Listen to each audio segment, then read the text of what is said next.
خدا سے حضور التجا کی کہ خدا بندہ گلشن اسلامی کی آبیاری کے لیے ابن خطاب کی جوانی چاہیے. کبھی کبھی ہوتا ہے یہ کیفیت بھی کبھی کبھی آتی ہے کہ پیغمبر اللہ سے کسی کو مانتا ہے، اگر کہ بھروسہ اللہ ہی کی ذات سے ہوتا ہے، لیکن انسانی نقطۂ نظر سے حضرت خلیل نے بھی مانا تھا. خلیل نے بھی فرمایا ربنا وبعث فيهم رسولا منهم يتلو عليهم آياتك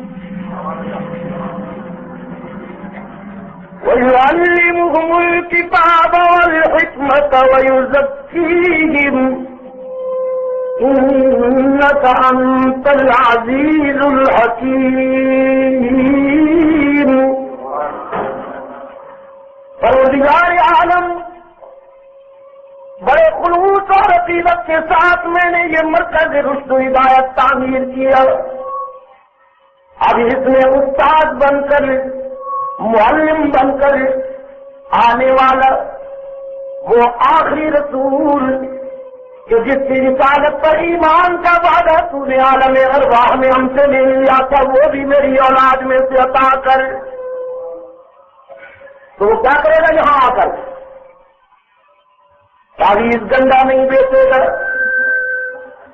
جھنڈیاں لگا کے مجاور بن کے نہیں بیٹھ جائے گا، آستانہ پرستی نہیں کرے گا، دوہے قصیدے مرثیے نہیں پڑھے گا، سیف الملوک نہیں سنائے گا، میلاد اکبری جھوم جھوم کے نہیں پڑھے گا.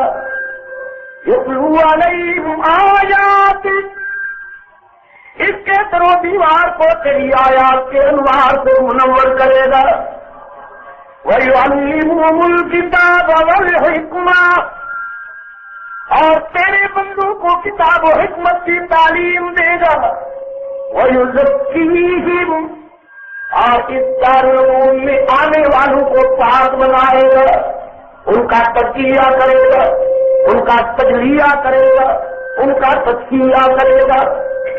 جو بھی دارالعلوم میں آئیں گے اس معلم کے فیض نظر سے پاک بنتے جائیں گے. میری آرزو ہے کہ قبول سب جہیز و شرف. یہ خلیل کی انتظار تھی. پھر پتہ نہیں یاد رہے نہ رہے.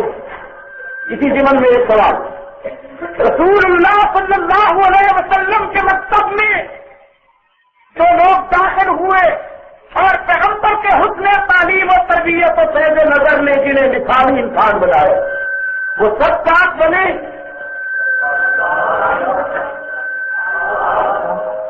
یا دو چار سب پاک بنے نا. ہاں، اس لیے یہ جو پنچتن پاک کا پروڈکشن آف ایران، لیکن ایران یہ ہے کہ فارمولہ. اور سنی میں خبر بیچارہ جب تو سن ہوا، اس کی ڈرائنگ روم میں بھی اس کی بیٹھک میں بھی پنچتن پاک لکھا ہوا ہے. پنچتن پاک یا سب تن پاک. ابھی صاحبزادہ مجلس صدائے توحید و سنت کے لازم اعلیٰ صاحبزادہ عبدالرحمان قاسمی صاحب اس سے کہہ رہے تھے بڑے چپ کے ساتھ، بڑے اضطراب کے ساتھ، کہ یہ جو رشد اور پاکیزگی کو سنی حلقوں میں بھی محدود کیا جا رہا ہے، ایک خاص ذہنیت کے نتیجہ میں اس بیماری کا علاج ہونا چاہیے. تو پانچ نہیں سب تن پاک.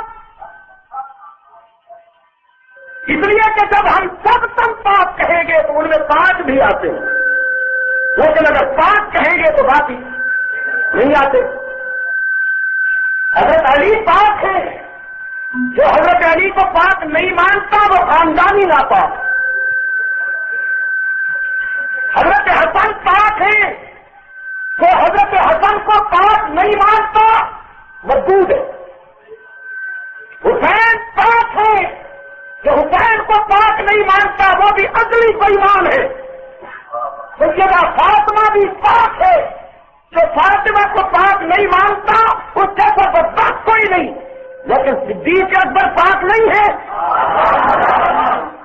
فاروق اعظم، عثمان ذوالنورین، بلال و سلمان، حافظ الحدیث ابو ہریرہ، طلحہ و زبیر، خالد ابن ولید، سعد ابن ابی وقاص، عمرو ابن عاص اور معاویہ، تو مائی کا نام ہے کون جو صدیق و عمر، عثمان، طلحہ، زبیر، عمرو ابن عاص، سعد ابن ابی وقاص، سلمان اور بلال، ابو ہریرہ، عبد الرحمن ابن عوف اور ان نفوس قدسیہ کو پاکیزگی کے دائرے سے باہر نکالے اور پاکیزگی کو چند ایک تک محدود کرے، وہ ہے کون؟ سب چند پاک۔ دعائے قلیل اختصار کے ساتھ یہ تھی، اور ایک دعا حضرت موسیٰ کی ہے، حضرت کلیم اللہ کی ہے۔ صورتحال کچھ اس طرح ہے دوستو، جبر و سامانی کا یہ عالم ہے کہ تنہا ہے اور ٹکرا رہے ہیں اس شر سے، اس برائی سے کہ جو اقتدار کے زیر سایہ چل رہی ہے۔ فرعون سے ٹکرانے کا ارادہ ہے۔ فرعون کا حلیہ پڑا آپ نے؟ پڑا ہے؟ اتنی بڑی داڑھی تھی اور شاید سر پہ سیاہ امامہ میں رکھتا ہوں، کل خمید